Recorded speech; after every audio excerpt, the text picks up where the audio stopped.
Hello, children, and welcome to the Unsolved Mass Murder and Serial Killer Iceberg Explained by yours truly. This will probably be my magnum opus and longest video on my channel. And this is part 1 of probably like 9, because there's 19 tiers to this thing, and I'm covering 3 of them at a time.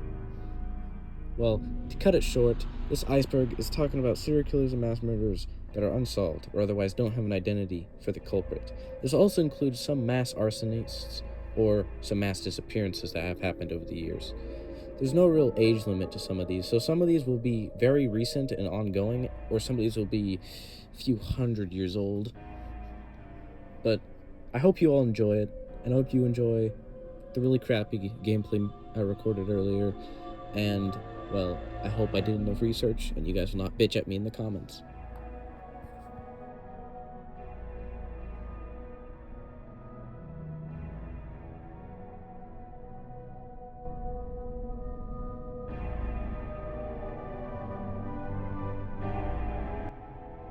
Jack the Ripper. Definitely one of the most infamous serial killers on this list, but the TLDR version of Jack the Ripper's plot was Jack the Ripper was a British serial killer from the late Victorian era in 1888 London. He operated in London's Whitechapel district only, and his victims were all ladies of the night, whom were all killed with a knife, and some even had surgical level cuts and dissections made on them, resulting in several missing organs, which paints Jack the Ripper as being a surgeon or otherwise an autocrat rather than a madman. Similar to other killers, he taunted police with letters, and one included a human kidney from one of his victims, specifically in his "From Hell" letter shown on screen. All the while during his rampage, the public and news were sent into a frenzy over the case, mainly due to how it was heavily covered by both police and by the news. His canonical count of victims was only 5. Some claimed there to be more that were simply unconfirmed, or who were later debunked by authorities due to further evidence coming forward. The number of suspects in this case is in the hundreds, and everyone has their own idea and theories over who did it. But still, nobody has officially been labeled as a culprit by authorities, and even then, all of them are long gone by now, which gives this case a very low chance of being solved. The Zodiac Killer. This is the first killer so far that has been solved, sort of. But long story short, in 1960 California, a serial killer started his spree in the San Francisco Bay Area and had somewhere from 5 to 37 victims across 2 years. All victims were found tied up and shot. The Zodiac Killer had been seen wearing masks during some crimes, yet not during others, and his most famous aspect was his sending of extremely difficult and convoluted ciphers to regional newspapers, claiming to be collecting slaves for the afterlife, and even claims that one of them contained his real name. Only 2 of them had been deciphered out of the 4, one in 1969 and the other in 2020. This case has been cold and dead for decades, until recently in 2023, when a partial DNA sample left on a hiking mat near one of the crime scenes was examined and led to a certain Gary F. Post, an Air Force veteran who died in 2018 and is considered to be the culprit by investigators.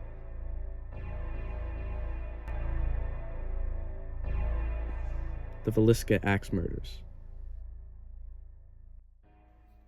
In 1912, in the middle of Villisca, Iowa, sometime between midnight and morning, all 6 members of the Morris family and 2 guests were all found within their home, still in bed, with all of them having many wounds inflicted onto them by an axe. Most of them were bludgeoned to death with the dull side of the axe rather than by the sharp side. The murder was discovered by their neighbor, Mary Peckham, whom investigated the scene after not seeing the children doing their daily chores. The door was found locked, and she called the police and the brother of Josiah Moore, Ross Moore, to the scene. Ross Moore opened up the house and found all the bodies in their beds. The police arrived later, and the investigation concluded they had been premeditated due to the fact that the killer or killers had evidence of them hiding in the attic for at least a day prior, and other evidence which pointed to either being a home invasion gone wrong or other similar possibilities. The case had several suspects. The one the police went after the most was Reverend George Kelly, whom was known as an odd and perverted man despite his title, and had also confessed in court to the crimes. However, the jury did believe him, and both of his trials ended his eventual acquittal in 1917. Another important one being Gleason W. Mansfield. In Colorado Springs, Colorado, similar killings were committed, and more followed in Kansas. Even more followed in the same period along a path. The main suspect in all these cases were Gleason Mansfield, a cocaine addict and apparent drifter. while there's little motive for him to kill them. Some claim that either he was hired by Frank F. Jones, a senator who lived in Villisca, to murder the family, or it was of his own volition. He was dropped as a suspect due to lack of evidence. It is also believed that he could have been the Axeman of New Orleans. But other than that, this case remains popular in the area and has many theories going around it. The Hinterkaifeck murders. The Hinterkaifeck murders took place on a small Bavarian homestead close to Munich, Germany in March of 1922. All members of the family and their maid were all found murdered within their family's barn. The murder weapon was found to be a mattock, or a grub axe, which is basically a larger version of a pickaxe.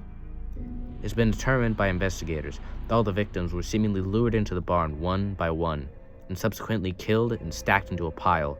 The most disturbing parts of the case was how the killer, or killers, had apparently lived inside of the farmhouse for several days after the killings, having eaten their food and slept in their beds before leaving the scene. A very common thing in some of these older cases is the fact that the public would often interfere with the case, and this one is no different, with several people having moving bodies, items, evidence, and even eating from the kitchen of the murder during the investigation. Due to this and the lack of tech at the time, a lot of these cases will often go without answers. One of the most interesting parts and suspects in this case was a certain Mr. Carl Gabriel. Carl Gabriel had died in World War I due to a shelling in France that took his life, until after this case had occurred, when after relating him with Victoria Gabriel, one of the victims, they also found that her son, Josef, wasn't Carl's, but Victoria's father's. Josef was also a victim in the murders. Before these killings happened, her father and her were both convicted of incest, but they both were able to get out. And the father was Andreas Gruber, one of the victims at the scene. And what ties it all together was the fact that both people in the town had cited Carl at the same time around the murders, but the fact that in the aftermath of the Second World War, Soviet captives in Schrobenhausen were released from custody and spoke of a German-speaking Soviet officer who had claimed to be the Hinterkaifeck murderers. Another piece of evidence claims that Carl had told his family that he wanted to go to Russia before the Second World War had broken out. The Long Beach serial killer. I'm pretty sure that this one is actually referencing the Long Island serial killer, which happens to be similarly named in a similar area. But either way, the Long Island serial killings, or the Gilgo Beach serial killings, were a series of murders which spanned from the early 90s until 2011. It all took place near remote beach towns of Gilgo and Oak Beach in Suffolk County. Several remains of women were found along Ocean Parkway. The search started due to the disappearance of Shannon Gilbert, who was a Craigslist sex worker. But later on, more bodies were found within a quarter mile of one another along the beach and across counties. All were found to be sex workers, mostly working through Craigslist. Although, very recently, a suspect has been arrested and charged for 6 of the murders, specifically on June 6 of 2024. This man was Rex Huberman, whom lived near the area, and was arrested for the murders. This case is still quote-unquote unsolved due to the fact that the charges are still being filed and none have been thrown out and dished on Huberman yet. But here's to hoping that we can get closure for this case and justice for the victims. The St. Valentine's Day Massacre. This massacre, as the name implies, occurred on St. Valentine's Day of 1929, and it took the lives of 7 members of Chicago's North Side Gang, and took place inside of a garage located at Lincoln Park in Chicago. All of them were seemingly lured in and lined up against a wall and executed with either Thompson submachine guns or shotguns. There were 4 perpetrators, and 2 of them were dressed up as, or seemingly were, police officers. The theorized cause was control over organized crime in the area between the Northside Gang and the Chicago Outfit Gang led by Al Capone. Perpetrators have never been identified, but it is suspected that former members of the Egan's Rats Gang were hired by Capone to do the hit, while others say it could have been a revenge killing by local police due to the murder of a police officer's son in gang warfare. Despite any of these leads, they are simply assumptions, and due to the case's evidence and age, it is very, very hard for us to be able to solve it, especially in this day and age. The 2001 anthrax attacks. In 2001, starting just a week after the 9/11 attacks, several letters containing anthrax spores, which are a form of bioweapon, had been sent and shipped to news stations and Senators Tom Dashley and Patrick Leahy. These letters killed 5 people and infected 17 more. Police officers and those working for the Senator Russ Feingold were exposed as well. Due to these attacks and the September 11th attacks occurring around the same time, many people in America were scared to even open their mail. Despite the fact that the letters were shipped through the United States Postal Service, they didn't have any traces back to anybody. And due to how there was a lack of people at the time known to have access to anthrax, suspects were few and far between. This caused one of the most expensive, complex, and convoluted cases in United States and FBI history. With 2 main suspects and several twists, turns, and bumps in the road that deserve their very own video. Anyway, to cut a long story short, Bruce E. Ivins, a scientist at Government Defensive Labs in Fort Detrick in Maryland, was put under their magnifying glass and thus was put under surveillance in 2007. Documents stated he was an extremely sensitive subject in the case. But on July 29, 2008, he offed himself with an overdose of Tylenol. Afterwards, he was declared the sole proprietor, and anthrax vials were found in his lab. The case was closed in 2010, but due to prodding into the case recently, it has been reopened and is still considered unsolved to this very day.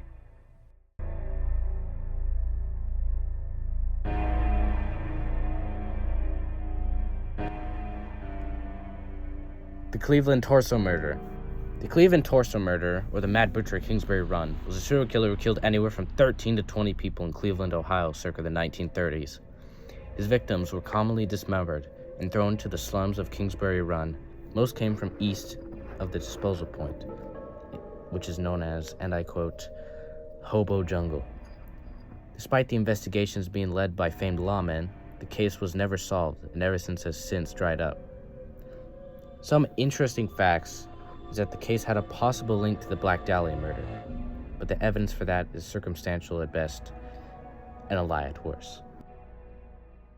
The Setagaya family murders. This mass murder happened on the cusp of a new year in 2000, where the entire family of the Miyazawa household was killed. The father, Mikio, the mother, Yasuko, and the daughter, Nina, were all murdered with a sashimi knife, whilst the youngest, Rei, had been strangled to death.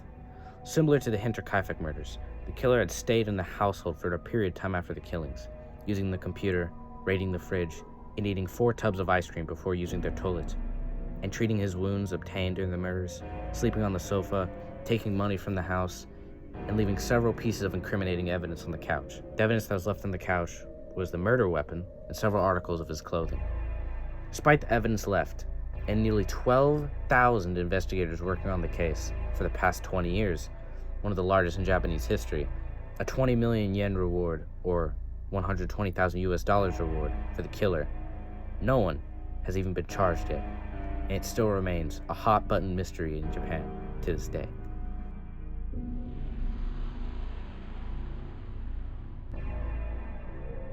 Chicago Tylenol murders. The Chicago Tylenol murders was a series of poisoning in 1982 involving tampering with the drug known as Tylenol in several drugstores within the Chicago area in Illinois. Capsules were laced with potassium cyanide. The initial incident caused 7 deaths and also led to subsequent copycat killers in other states and in the same area. One piece of information and a massive red herring in the case was when during the height of the killings, a letter demanding $1 million was sent to the manufacturer, Johnson & Johnson, in exchange for the end of the tamperings. It was found instead to be by a New York resident who was completely unrelated to the case. After the bodies kept piling, the manufacturer did a massive countrywide recall and halted the production and advertising of Tylenol across the US, and it cost the company millions. Despite efforts and several suspects named, including the goddamn Unabomber for some reason, no suspect has been clearly labeled and charged as being responsible, other than plain theorization. The Lake Bottom murders.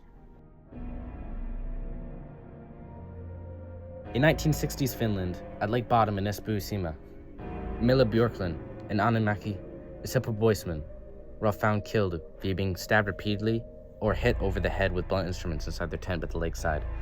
A 4th youth named Neil Gustafsson was found outside the tent with similar injuries, with his face bones being broken, but alive. Despite his predicament, he was suddenly arrested for the murders in 2004, 44 years after the crime was committed. He was found not guilty the following year, and there have been other suspects that have been dead ends and red herrings in the case. JAT Flight 367. JAT Flight 367 was a flight going from Sweden to Serbia in late January of 1972. It exploded in midair shortly after going over Hermsdorf, Germany. The aircraft was piloted by Captain Lugo Razde and First Officer Ratko Mihic. It had a total of 28 passengers and crew on board, out of which 27 didn't survive. The only survivor was Vesna Vulovic, who somehow survived the fall from 30,000 feet in the air without a parachute and still lived. She luckily managed to land in a small, wooded area. First person to find her happened to be a World War II medic. She is monumental for the case, for her testimony reveals the true reason for the plane's destination. She claims that a fairly annoyed passenger had entered the plane during Passover and dropped off a bomb, disguised as a suitcase, in the baggage compartment mid-flight, before silently leaving before takeoff.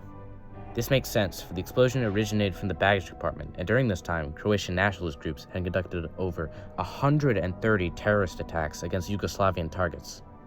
The same day, a train passing from Vienna to Zagreb had a similar case, with a bomb detonating on the ride. The case had no suspects, despite all this, and no arrests have ever been made. The Axeman of New Orleans. The Axeman of New Orleans is an American serial killer whose spree lasted from 1918 to 1919 and consisted of 6 murder victims and 6 injuries. All murders were committed with an axe and were extremely brutal. Despite the name, the Axeman had used other instruments, such as during his first murders, where the killer broke into the home of Italian grocer Joseph Maggio and his wife, Catherine Maggio, where he slit both of their throats with a straight razor. Catherine's throat especially was cut deep enough to where she was nearly decapitated. The killer would then use an axe to strike both of them repeatedly.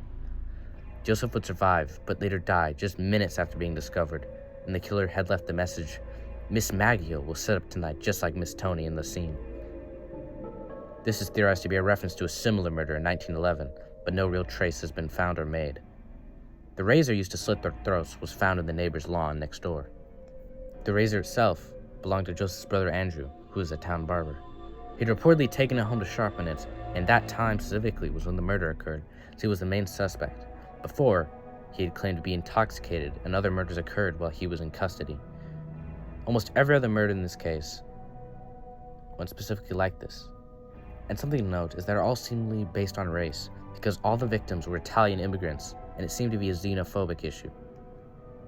But also because whenever the police would try to arrest someone for the murders, they would seemingly just point at a nearest black person and think, it must be a black person because only a savage do such murders.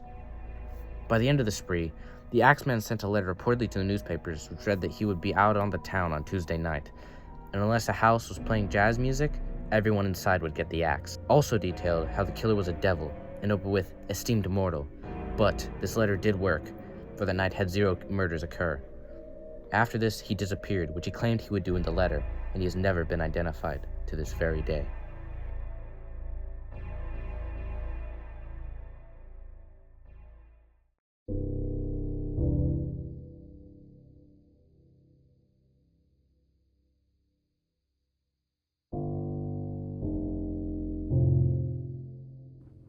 So if the first tier was mainly talk about more well-known cases, especially worldwide, then the second tier is going to talk about similar cases, but those that are simply lesser known. And as it goes on, some of these will be getting way, way more obscure.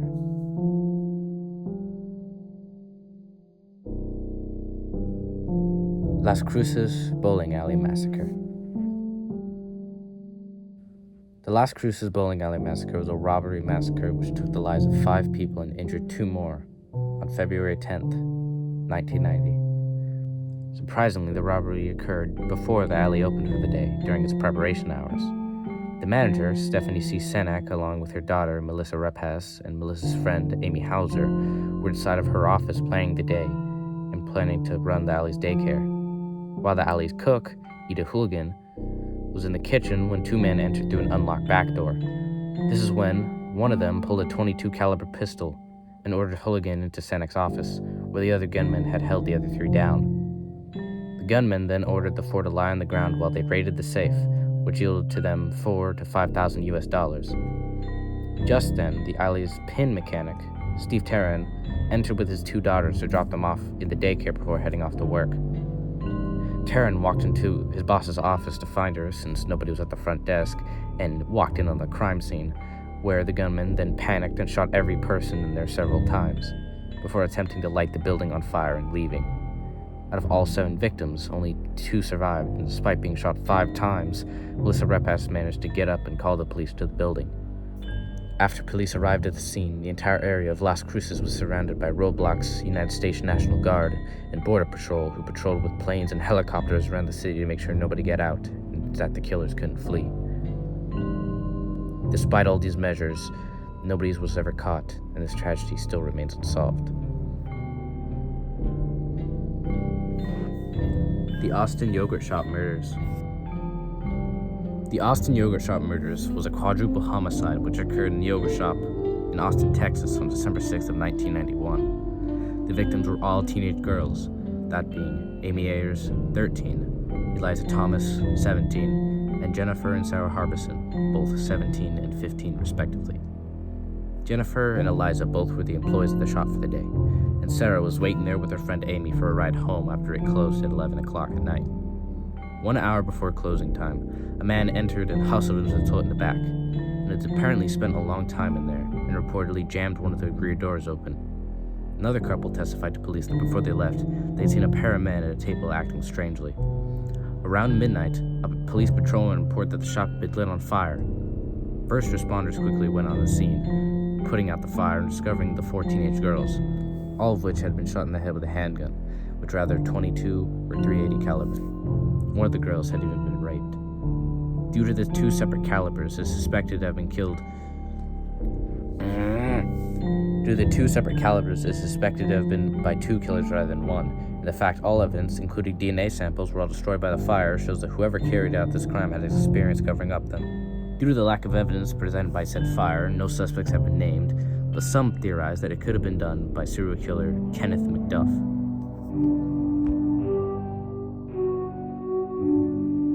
The I-70 Killer. The I-70 Killer was a serial killer active during the spring of 1992 who killed 6 store clerks along the Midwest. The name comes from the fact that most of the stores where his victims worked at were along Interstate 70, which is a major east-west highway in the U.S. which goes from Utah all the way to Maryland. The way this killer operated was he would normally scout out and go after smaller specialty shops and go after women especially. But one of his victims is a man.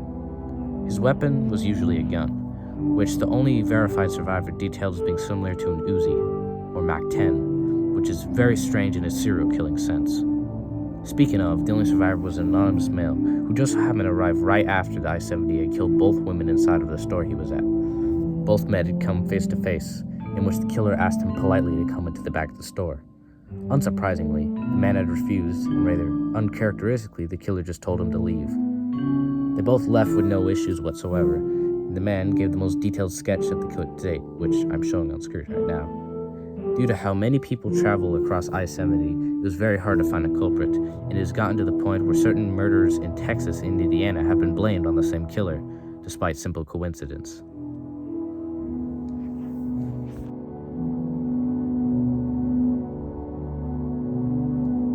The Highway of Tears. The Highway of Tears is an area of Highway 16 between Prince Rupert and Prince George in British Columbia, Canada. Its infamy and name derives from the fact that it has been the site of almost 80 murders against women, most of which are indigenous. It is unknown why the density of women murders in this area is so high, but theories claim for poverty, drug abuse, domestic violence, or racism in the area. The murders are all different and are all clearly unrelated, but the mystery stems from simply why this area has so many murders of women in particular. The West Memphis 3. This case involved the murder of 3 boys in 1993, which led to the later 1994 arrests of Damian Eccles, Jesse Miskelly Jr., and Jason Baldwin. the latter two being given life sentences in the form of the death penalty. All 3 teenagers were charged as men and received the harshest penalties possible. The boys they had seemingly killed were claimed by the prosecution to have been killed as part of a satanic ritual, where all 3 boys had been hog-tied naked with shoelaces and their arms and legs tied together in strange ways. All had severe lacerations, and one had his penis and scrotum mutilated severely. Due to the violent nature of the crime, the police looked for anybody that could have done it. They managed to get it on the West Memphis 3 due to how 2 of them were rebels, and Eccles had cases of serious mental illness in his past, particularly with his most likely, but I'm not a psychologist, undiagnosed schizophrenia, and how he claimed that drinking human blood gave him superpowers. But by the time that he was arrested, Eccles had held down a full-time job and was expecting children with his girlfriend, so it seemed that he managed to get his mind and life in check. They all served almost 20 years worth of their respective sentences before they managed to garner enough public support due to how dubious and circumstantial the evidence was, and all were able to receive their freedom in 2011. The true murder remains unclear, and this case has both shocked and appalled the Memphis area ever since. The Atlanta Child Murders. Also referred to blankly as the Atlanta Murders, the Atlanta Child Murders took place from 1979 to 1981, in which over 2 years, at least 28 people ranging from children to adults were all killed in the Atlanta area. A certain Wayne Williams was arrested and convicted of 2 of the adult murders and received 2 life sentences. The police have attributed some of the child murders onto Williams, and despite the fact that he claims his innocence, the style of the killings, which involved strangulation with a chokehold grip around the victims' necks, all of the killings stopped after his arrest. However, the prosecution's handling of evidence and presentation of the case has been thoroughly criticized, to the point where some claim to it even having been a mistrial. To be specific, 2 FBI special agents say that the chance of Williams coming into contact with the victims was impossible due to the rarity of the fibers found on victims that matched Williams' car and home.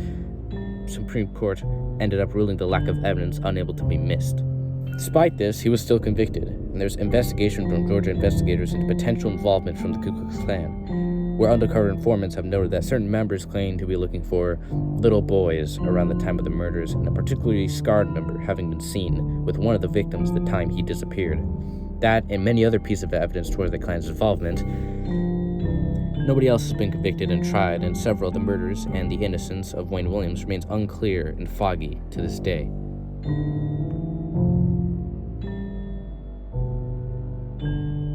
The Doodler. This serial killer operated from 1974 to 1975 in the San Francisco Bay Area, where he is responsible anywhere from 6 to 16 unconfirmed murders and 3 assaults, all of which involved him picking up men from gay bars and clubs. The Doodler's name comes from the fact that, similar to other serial killers, he would lure in his victims by giving them a false sense of security, and his method was by sketching and doodling his victims. Doing this, he would often lure over to beaches for what seemed to be dates. As soon as he would get them onto the beach, he would then begin to stab his victims repeatedly on both the front and back with a knife in very similar patterns, with one of them even being bashed to death with a tree branch. All of his kills were done rather sloppily, with his victims retaining self-defense wounds, and later on in the murders, certain victims surviving the ordeals. Due to the negative public perspective of homosexuality at the time, all of the surviving victims were forced to remain anonymous, and one of them, the police claimed to have been a famous entertainer. The result of this is almost none of them could give public testimonies, and evidence has gone cold. The only evidence coming from eyewitness accounts, which claimed the Doodler to be an African man in his early to mid-20s, who was around 6 feet tall in height and slim. Despite its age, the case is still ongoing, and no culprits have been either publicly named or even arrested. The Lone Woman Murders. So, this one's a bit of a doozy and a head-scratcher, because I don't know what this one's referring to. Every time I search this up, it literally just goes straight to the Black Dahlia case, which, sure, it's an unsolved murder, but it doesn't fit the rest of the list, and, well, everyone knows what the Black Dahlia was.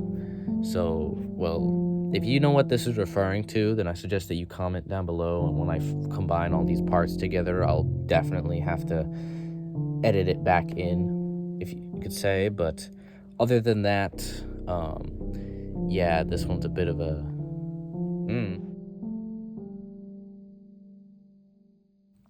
The Keddy Cabin Murders. The Keddy Cabin Murders, also known as the Keddy Murders, was a quadruple homicide which occurred over the nights of April 11th to April 12th in Keddy, California, in 1981. The murders took place within cabin 28 of the Keddy Resort, and the bodies of Sue Sharp, also referred to as Susan Sharp, John Sharp, and Dana Wingate were all found within the scene, and the fourth victim, Tina Sharp, was found later in 1984 when her skull was found in Camp 18 of California, which is nearly 2.5 hours walk away from the initial murder scene.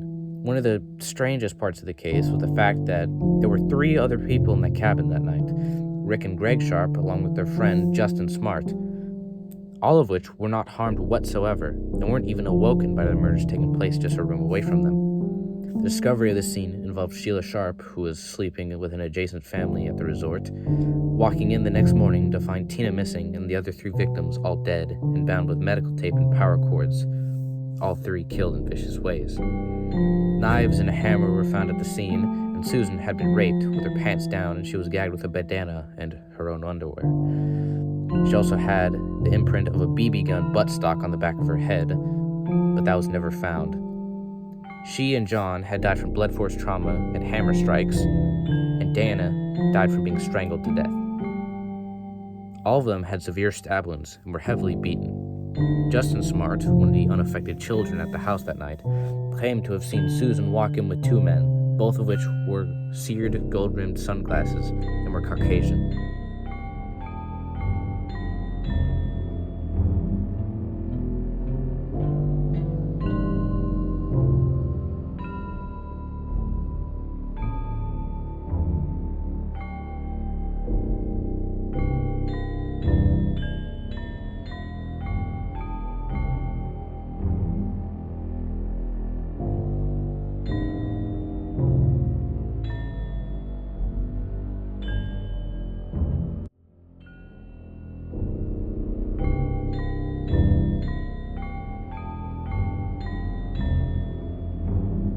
The Annecy Shootings.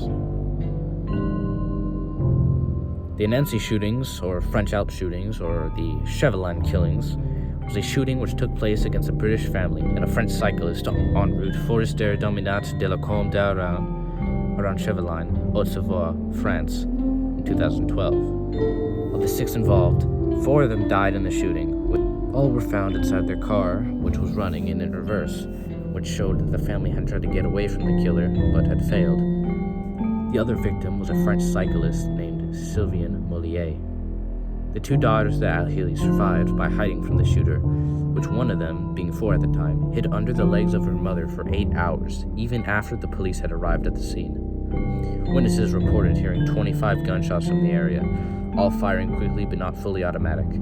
And later analysis from the cartridges found showed them to be from a semi-automatic pistol, particularly a Luger P06, which is the Swiss version of the more infamous German Luger P08. The only suspect to be arrested was Zaid Al-Hili, who was the brother of Saad Al-Hili.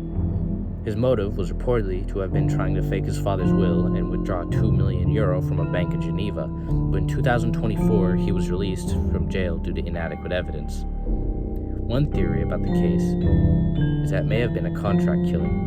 Because of how the family was very rich and due to the previous will debacle, there could have been a distrust with funds in the family or a grasp for power from other family members, which explains why the older family members were targeted. And Sylvian's death was an accident due to how his involvement could have been him simply being in the wrong place at the wrong time. Despite this, since 2022, the case has had no major revelations, and many theories have arose, posing from French serial killers, corrupt police, and the silliest of all, that Saad had access to Saddam Hussein's bank account, and that's why he was killed.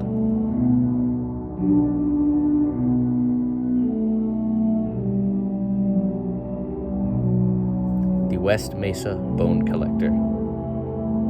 The West Mesa Murders, or as the Iceberg refers, the West Mesa Bone Collector, is a series of killings of 11 women whose remains were found in 2009 in the desert of West Mesa in Albuquerque, New Mexico. The The main theories from police is that it could have been either a serial killer or the work of a sex trafficking ring. All the women had disappeared sometime between 2001 and 2005, most of which were either involved in sex work or drugs in some way.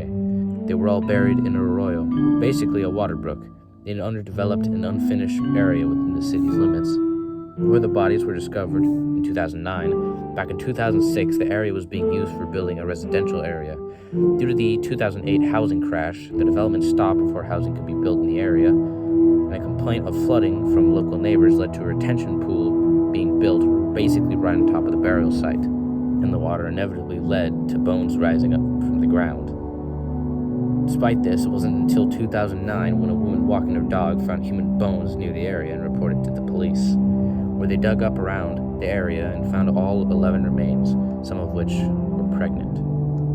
In 2010, the police finished gathering information about the victims, and they posted images of them online to help gather more information and lead to arrest. The most plausible theory was that a certain Lorenzo Montoya, who was a repeat offender on assaulting prostitutes and had once threatened to kill his girlfriend and bury her, was the main culprit. His co-workers even said that he had openly talked about himself killing sex workers and burying them in West Mesa. He, however, had died in 2006, right when the killings had ended and the last bodies had been buried, because he was caught by a sex worker's boyfriend strangling her to death in his trailer, and this resulted in him getting shot to death. Due to this, a lot of people consider the case closed, but due to other suspects, which have as damning evidence, if not more damning evidence, against them, the case still remains unsolved technically and open, but because of how relatively recent this case is, there's still a lot of hope of solving it.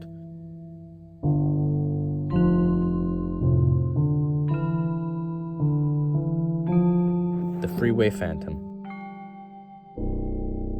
The Freeway Phantom refers to a serial killer who murdered 5 girls and 1 woman between 1971 and 1972 in Washington, D.C.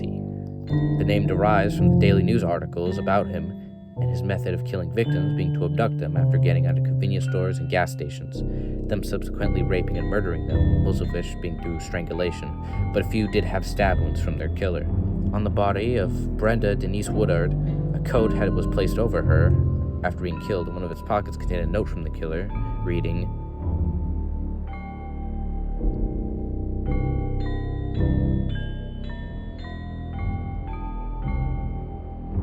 Other murders, such as that of Angela Denise Barnes, were attributed to the Freeway Phantom and later dropped.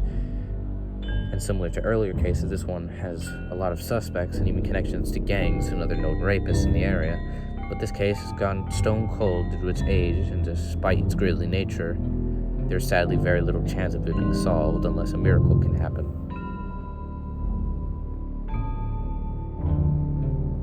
The 1994 Kigali Dassault Falcon 50 shootdown. In 1994, Rwandan President Juvenal Habyarimana and Burundian President Cyprien Ntaryamira were both flying in a Dassault Falcon 50 jet and were about to land when surface-to-air missiles ended up striking their jet, killing all 12 people on board. Responsibility is disputed between the Rwandan Patriotic Front and other Hutu power groups, with Hutu being an ethnic group in Africa in the area. It is clear that the main cause of the attack was the Rwandan Civil War, which ended just a year prior, the war causing racial tension between the Hutu and Tutsi groups, and after the attack happened, the government that remained after the attack, most of the other passengers in the plane were major government and military personnel, blamed the Tutsi for it and began the infamous Rwandan genocide. This case is probably one of the most important on this list, not only because it's one of the few presidential assassinations to not be given a proven culprit, but also due to how the event led to the deaths of an estimated 400,000 to 800,000 people.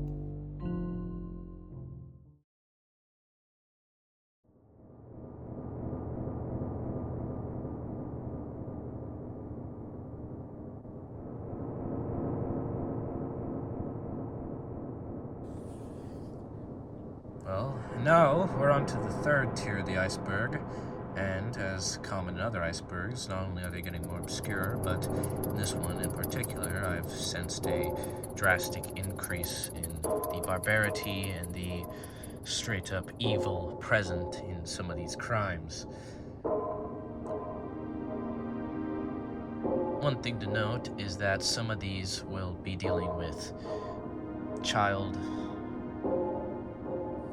And well, if that's triggering for you in any way, shape, or form, and I suggest they either skip this tier or particularly skip Mr. Cruel's segment, which I try my best to timestamp.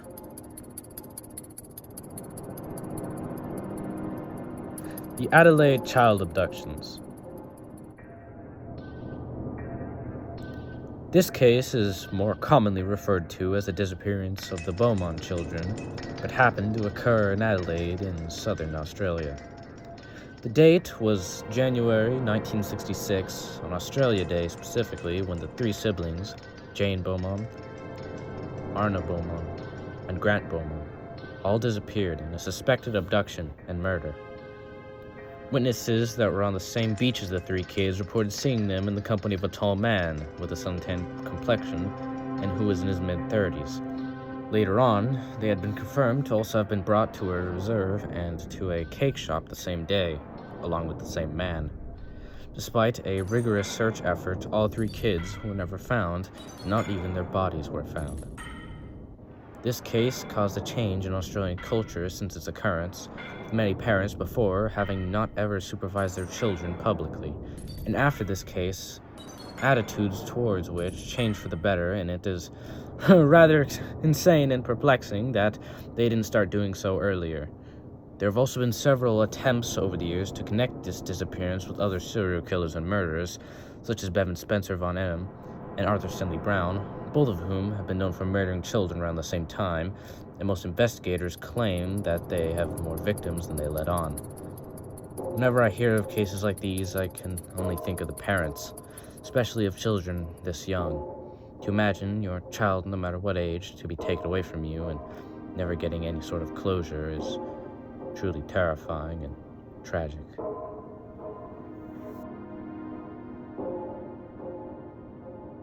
The Cowden family murders. The Cowden family murders occurred when the Cowden family were camping in the Siskiyou Mountains near Copper, Oregon, and one night they just disappeared without a trace. The father and son, Richard and David Cowden, were last seen arriving at a Copper General Store at 9 a.m. to get milk, not showing any signs of anything wrong, and then simply heading off towards their campsite on foot. That evening, the wife of Richard Cowden, Belinda Cowan's mother, was expecting them for dinner that night, and when they didn't show, she went over to their campsite and found it completely deserted, with their food still on the table, and Richard's wallet on the ground, Belinda's purse on the table, and the keys to their truck on the ground. The police got called in immediately and searched the area, and investigators described the scene as spooky and not right. The very next day, their dog was found at the Copper General Store scratching at the door.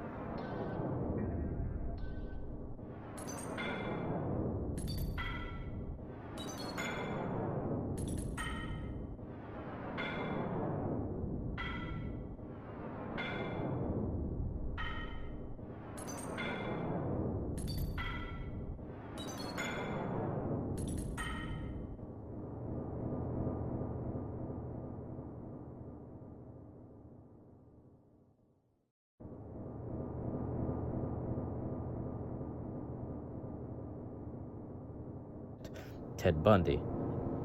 It wasn't until April 12th of 1975, nearly 7 months later, that two gold prospectors found the decomposed body of a man tied to a tree on a hillside.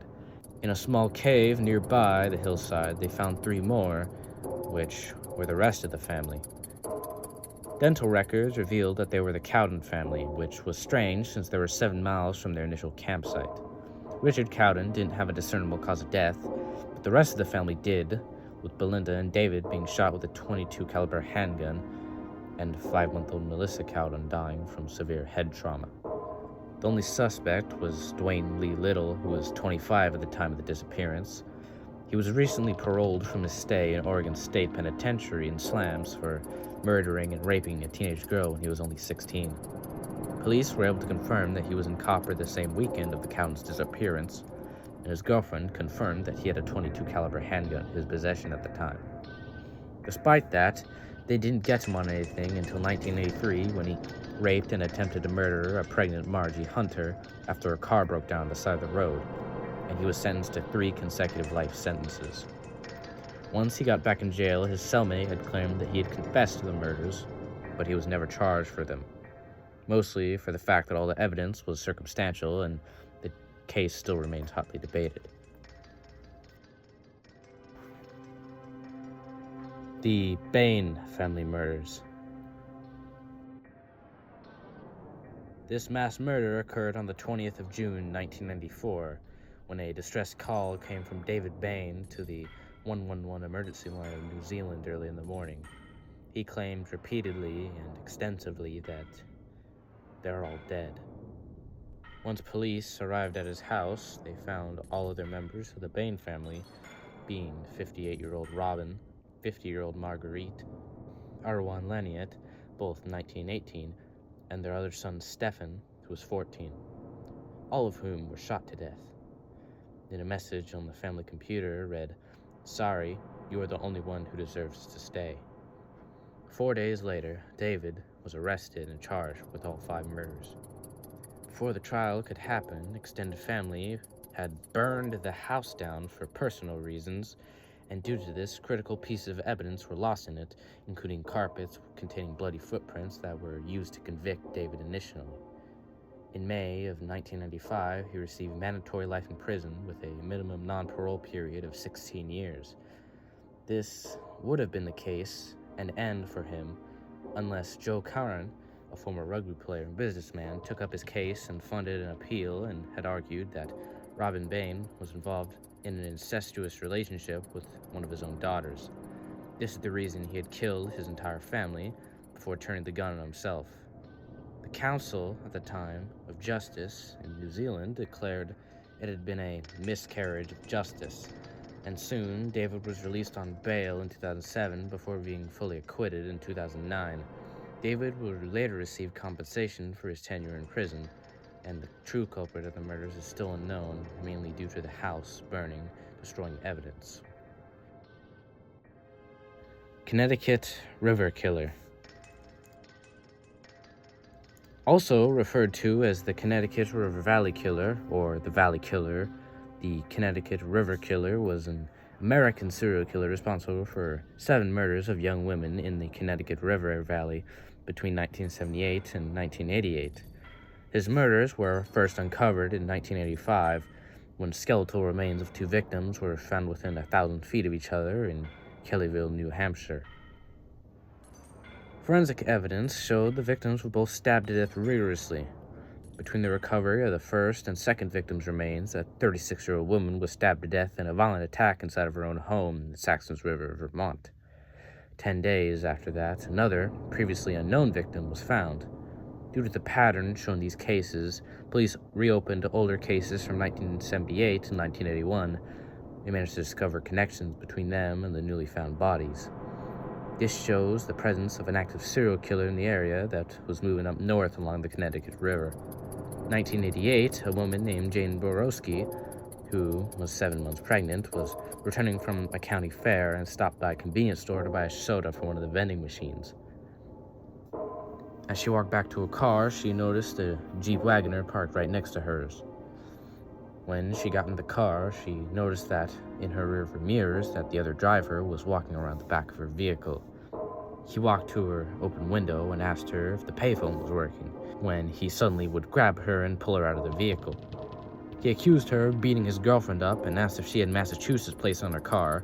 Of course she didn't, and when he was told this, he started stabbing her in a fiery frenzy with a knife before driving off and leaving her to die.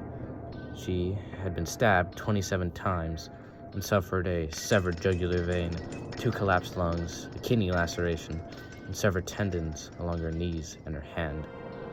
Despite all of this, she managed to not only survive, but to get back in her car and drive to a friend's house, somehow not passing out from blood loss or crashing due to the severed tendons in her hands and legs, which I can only assume made it nearly impossible to drive.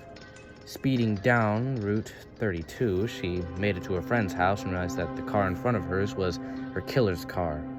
She only was able to remember the first 3 letters of his license plate. She was taken to the hospital, and the best part is that her child still managed to survive the entire ordeal with minimum complications. This also led to the most accurate depiction we have on the killer, on screen here, but seemingly due to this, the killer realized that the police were both on him and he was starting to get sloppy.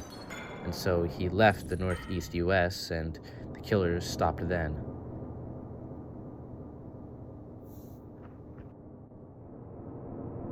The Preparedness Day Parade Bombing. The Preparedness Day Parade bombing refers to a bombing in San Francisco in July of 1916, where a parade advocating for United States intervention into the First World War was interrupted by a suitcase bomb, which was described as either left by a suited man on the ground or thrown from a rooftop, exploded and killed 10 people and wounded 40 more. The accused in this case were two labor leaders named Thomas Mooney and Warren Billings, who were both arrested and convicted separately and sentenced to death. They both had history with crimes involving explosions and were known for being rather radical. Later on, in 1939, they were both acquitted because one of the biggest pieces of evidence used turned out to be a false testimony, and they were pardoned by California Governor Cuba Dolson. Due to the violence of this bombing, the number of lives affected, and the fact that it is the worst terrorist attack in San Francisco's history to this date, it remains a very popular mystery to this day, with many turns and loose ends, which, similar to the 2001 anthrax attacks, I feel deserve some video, which is why I'm being brief here. The tube sock killings. The tube sock killings, also known as the Mineral Washington murders, is a series of unsolved murders in remote parts of Lewis and Pierce County, near the community of Mineral, Washington. Mineral is a small mining town in Washington that has been around since 1906 and is known for its UFO sightings and nowadays only has around 200 residents. Back in 1985, however, Steve Harkins and his girlfriend Ruth Cooper both left their home in Tacoma, Washington in order to have a weekend camping trip in Pierce County. They were initially reported missing by their families after both of them didn't show up to work on Monday, and 4 days later, Steve Harvey was found by hikers near a remote campsite, being shot in the head while still in his sleeping bag. The couple's dog was also found shot to death on the scene. On October the exact same year, Cooper's skull was found 1.5 miles away from Harvey's body, and 2 days later, her body and purse were found 50 feet away. A tube sock was found around her neck. The cause of death was a shot to the abdomen, and a month after Cooper's skull was found, a similar case happened to Mike Raymer and Diana Robertson, who were in the same area looking for a Christmas tree with their 2-year-old daughter, Crystal. That evening, at a Kmart 30 miles away, the couple's daughter, Crystal, was found walking around the store's entrance, confused and aimlessly. Her grandmother found her through the local news, and when she was asked where her mother was, the 2-year-old replied that she was in the trees. In February of 1986, Diana's body was found buried in snow on a logging road off of Route 7, south of Elba. Rayner's pickup truck was found in the area, abandoned with a note on the dashboard reading, "I love you, Diana."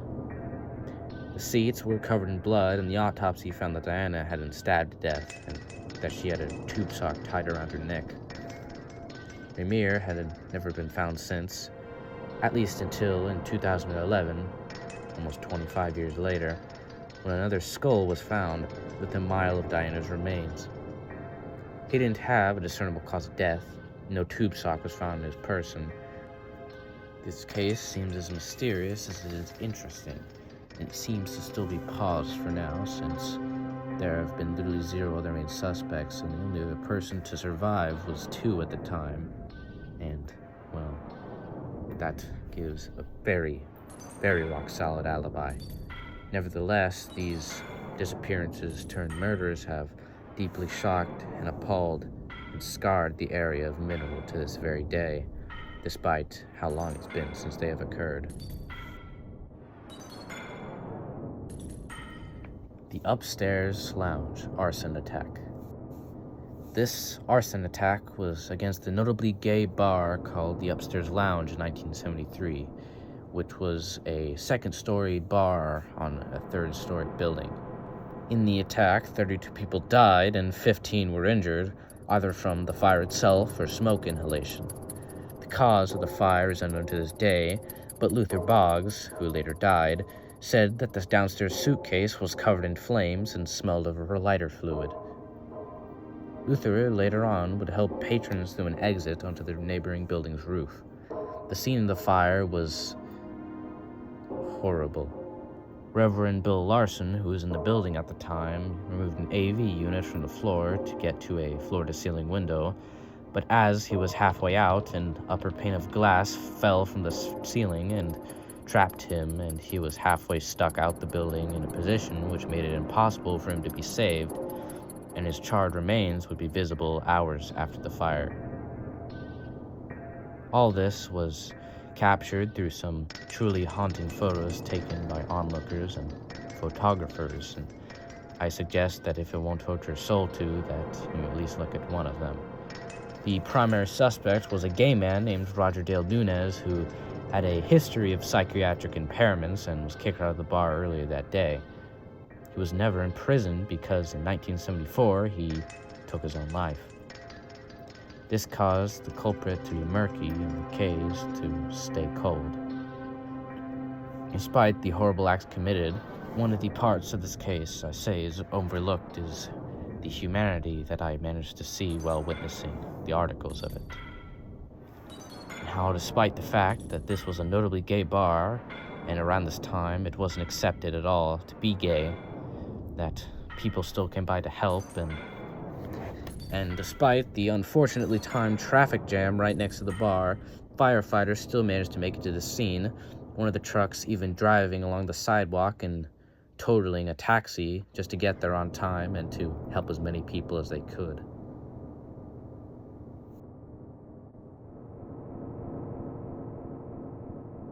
The Texas Killing Fields.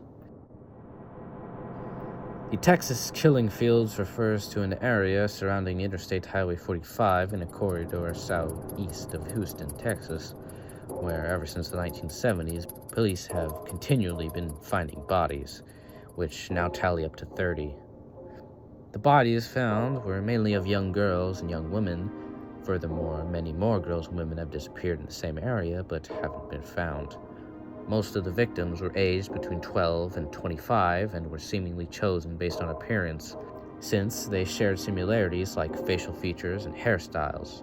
Despite efforts from both FBI and Texas law enforcement, only a few of the cases have been solved, and even then, some of the people convicted have seemingly been falsely arrested, such as Michael Lloyd Self, who was arrested for killing Rhonda Johnson and Sharon Shaw, who were both discovered in the killing fields, despite his claims that he was tortured by being suffocated with a plastic bag and burned with cigarettes.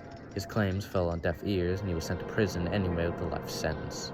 There's also evidence that he didn't remember things that are crucial, such as the victim's clothing, the dates, the locations they were buried, or the methods that they even were killed. In 1976, Sheriff Don Morris and Deputy Tommy Deal were both arrested and convicted of torturing detainees under interrogations, one of whom was Michael Lloyd Self. Self regularly signed up for appeals, but he was rejected every time and overlooked. When finally he would die in 2000 still in custody, and only after his death did officials come forward saying that he was wrongly convicted. But either way, Texas Killing Fields remains a strange phenomenon which has theorized to be from many different causes, whether it be wandering serial killers, a societal systemic issue, or anything else you can pinpoint on it.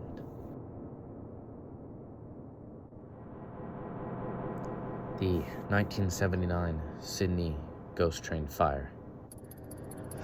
The 1979 Sydney Ghost Train Fire had occurred on June 6 of 1979 in New South Wales, Australia. The fire took the lives of 7 people. Poor firefighting efforts and the low and poorly trained staff at the park led to the fire consuming the entire ride, rather than just causing minor damage. The lack of a sprinkler system on the ride didn't exactly make anything easier.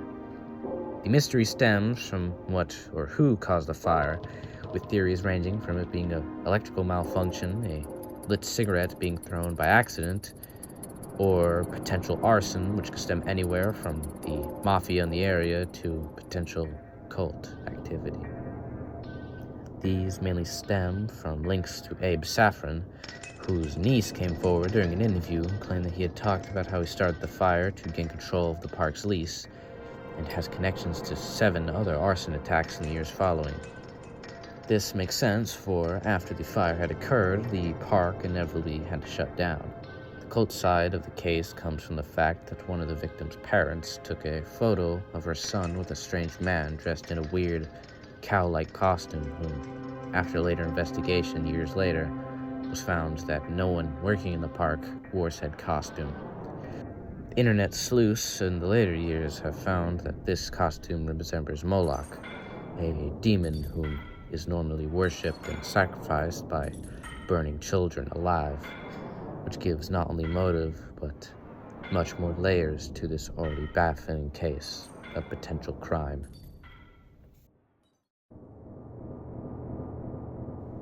The La Mora Massacre. The La Mora Massacre, or the LeBaron and Langford family massacre, was a 2019 shooting 70 miles from the U.S. and Mexico border and involved a 3-car convoy of family members heading to a wedding, all of which were part of the isolated La Mora community, which mainly consisted of Mormons.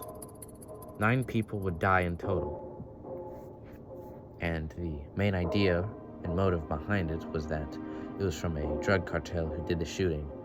The motive, in particular, being that activism by members of the family against criminal organizations had a surprising amount of impact over the area, and thus this may have been a result of revenge, and showed men in black masks with assault rifles firing upon the vehicle, and eventually, once it crashed, they talked amongst themselves in Spanish and lit it on fire, killing everyone else that remained inside. Due to the involvement of both cartels and United States citizens, the FBI quickly got involved, and it is a high-profile case between both countries' government. And due to how recent it is, developments are still being made, and hopefully justice can be served to the scumbags that killed poor innocent people simply on their way to a wedding, including women and children. The Walker family murders. On December 15th of 1959, Christine and Cliff Walker, along with their 2 children, were all murdered outside of their Florida home. The murder started with Christine being ambushed at the family's farmhouse at about 4 p.m., where she was violently raped and shot. Her husband Cliff then arrived with their 2 children at the house, where he was shot to death. Their children were shot, and 1-year-old Debbie in particular was drowned in the house's bathtub. The evidence left behind was a bloody cowboy boot left outside, a cigarette wrapper, and a fingerprint which was found on the bathtub's handle. Another thing that is crucial is that their marriage certificate was stolen and wasn't found until 2013, but we'll get into that later.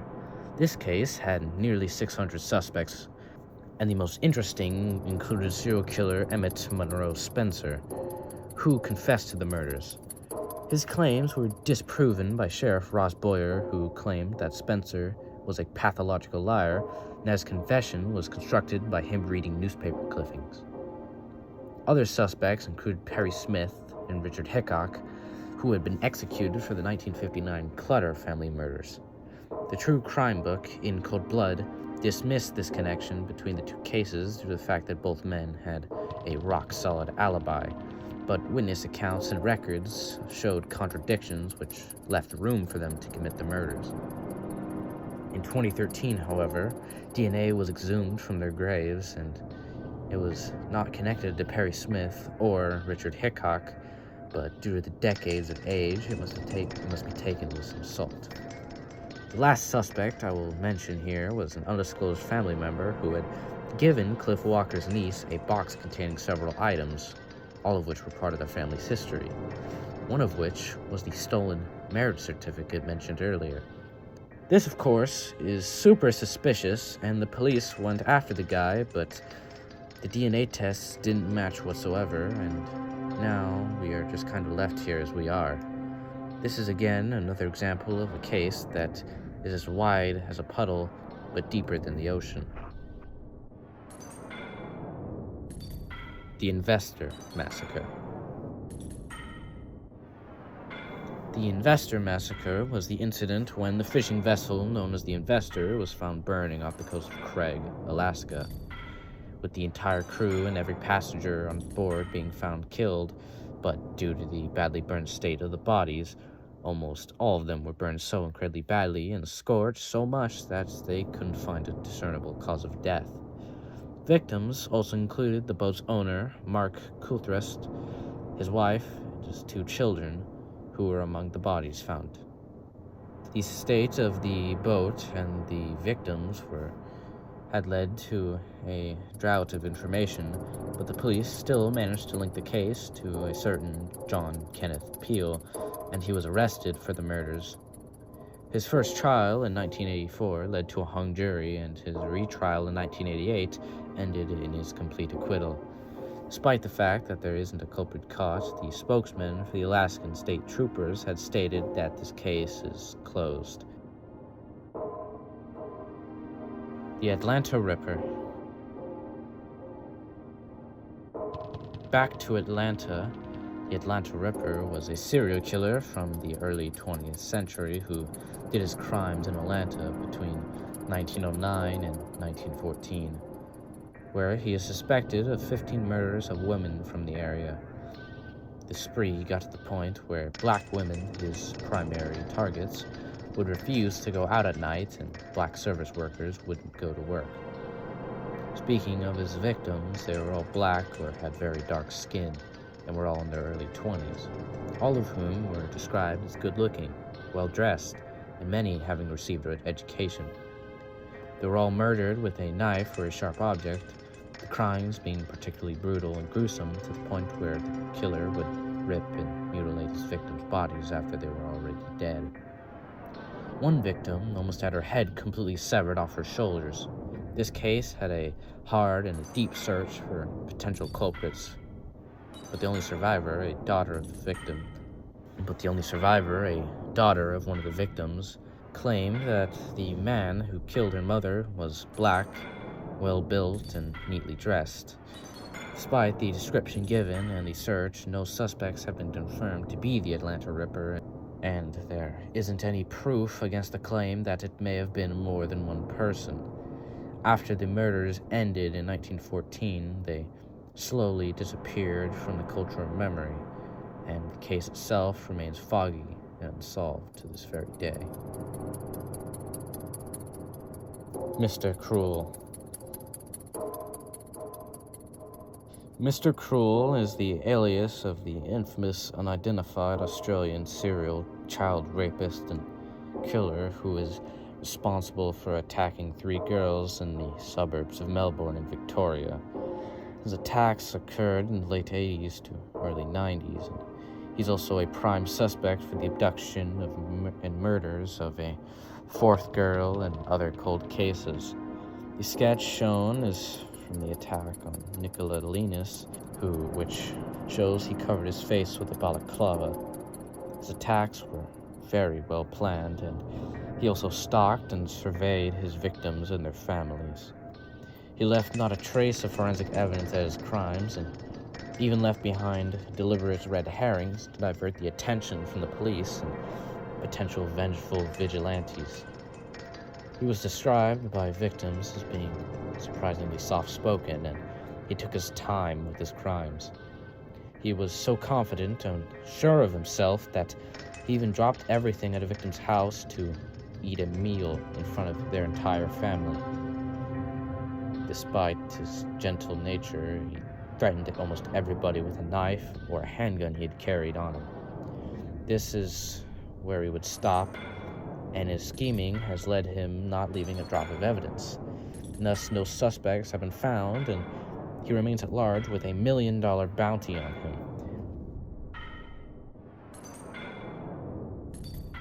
The Gauta chemical attack.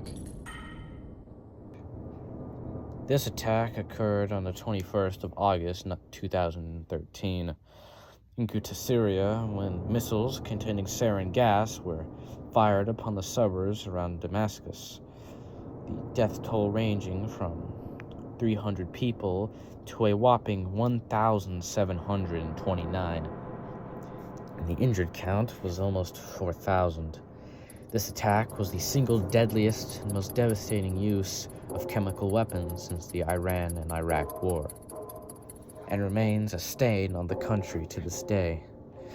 The U.S. response to this attack was very strong, with the Senate filing a military response, but Syria inevitably signed a deal with the United States and Russia to turn over all of its chemical weapons and chemical weapon production facilities for immediate destruction. In 2018, it was noted with concerns from the Organization for the Prohibition of Chemical Weapons that Syria may have not gotten rid of all their chemical weapons or all of their production facilities. Back to the potential perpetrators, Syrian anti-government activists blamed the government, but the government blamed foreign fighters and their supporters. This leads us to our problem. Sure, we have a pretty solid idea from witnesses and survivors that it was the Syrian government, where they not only have a reason to, and a safe stockpile of weapons to begin with, but as of then, the details were too fuzzy to make out a clear person. But many leaders in Syria's government were and still are prime suspects, like their president and dictator Bashar al-Assad.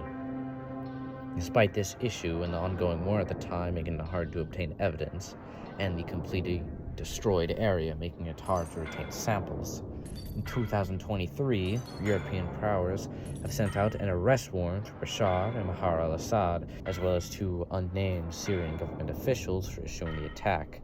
So this case has a very great chance of being solved, and it seems like a legal slam dunk. The Jameson family deaths. The Jameson family deaths occurred either on or after October 8th of 2009 in Eufaula, Oklahoma, when the Jameson family mysteriously ended up disappearing. At the time they vanished, it is noted that the family was trying to purchase a 40-acre plot of land near Red Oak, Oklahoma.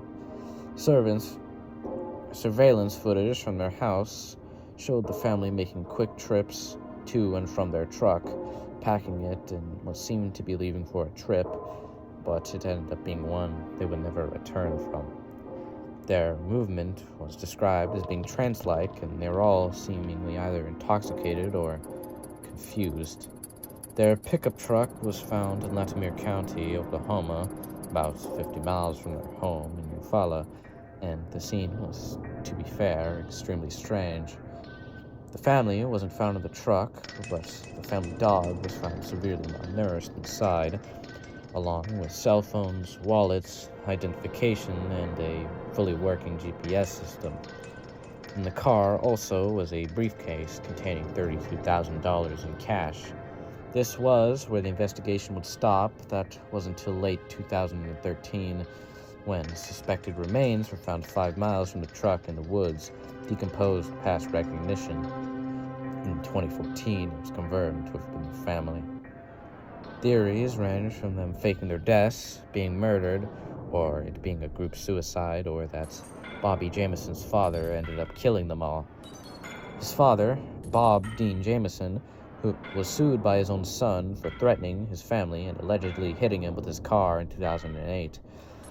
Bobby also said that his father was involved in both meth and criminal activity, yet that hasn't been proven. Neither has involvement in the murders. Another plausible theory is that the Jamesons themselves were drug dealers, which explains both the large amount of money in the car, and the fact that they all seemed confused and tranced while they were getting into the car. Family also stated that both of the parents showed strange behavior before they had disappeared. Another note being, before we end off this entry, was that they had apparently told their preacher on multiple occasions that spirits were in their house, and that Bobby had been reading from a satanic Bible. There hasn't been a culprit proven, and this remains another head scratcher for investigators.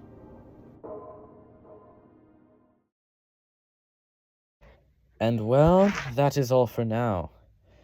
I don't really, well, I don't really know how to describe doing Iceberg videos other than they kind of aren't as boring as I thought they would be, but either way, I hope you all enjoyed this video, and I'm sorry if my mic quality makes me sound like I'm somewhere between having sex with a gerbil and being too young to even play Roblox, but I digress. Either way, I hope you all had a splendid viewing, and despite that this may be rather strange offshoot, despite the other strange offshoots my content has taken, that you have enjoyed my video, and I hope that you'll be able to watch the rest of the series, whether you watch every episode as it comes out, or fully wait for the inevitable compilation that may be a few hours long and tank my hard drive so hard that it makes me want to kill myself. But, well, either way, thank you for watching.